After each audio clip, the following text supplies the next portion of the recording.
মুন্সিগঞ্জের টঙ্গীবাড়ি উপজেলার আলদি বাজারে কমল ঘোষের মাঠার সুনাম ছড়িয়ে পড়েছে চারদিকে। মাঠা খেতে প্রতিদিন ভিড় করছে শত শত মানুষ।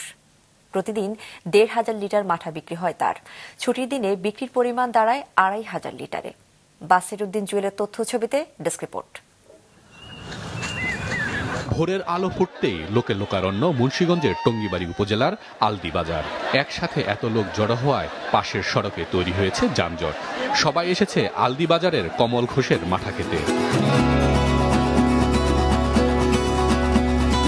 এই মাঠার সুনাম এলাকার গণ্ডি পেরিয়ে ছড়িয়ে পড়েছে অন্য জেলাতেও। প্রতিদিন সকালে মাঠা খেতে দোকানের লাইন লেগে যায়। কেউ খাচ্ছে, কেউ বোতলে করে নিয়ে যাচ্ছে পরিবার পরিজনের জন্য। দীর্ঘ সময় অপেক্ষা করতে হলেও মাঠা না নিয়ে ফেরে না কেউ। টঙ্গীবাড়ির এই মাঠাটা অনেক বিখ্যাত, বিশেষ করে যে কমল ঘোষ আঙ্কেলের।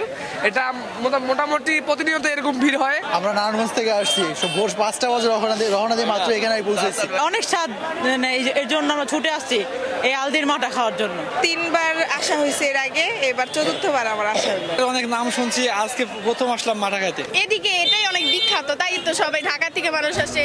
৩৩ বছর আগে ১০ লিটার দুধের মাঠা বিক্রি দিয়ে শুরু। এখন দৈনিক বিক্রি গড়ে ১,৫০০ লিটার। ছুটির দিনে যা বেড়ে দাঁড়ায় ২,৫০০ লিটারে।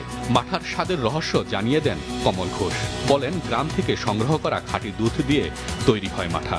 দুধ থেকে ননি তোলেন না তিনি। দুধের থেকে আমরা তো ননি উঠাই না, ২ নম্বরে কোনো কাজ নেই, সব সলিড কাজ, কোনো ভেজালে কোনো কাজ নেই। আমাদের শীতের মধ্যে একটু লোকজন হয়, গরমে একটু কম হয়। লোকজন দেখা এটা আমার মনে অনেক খুশি, আনন্দ।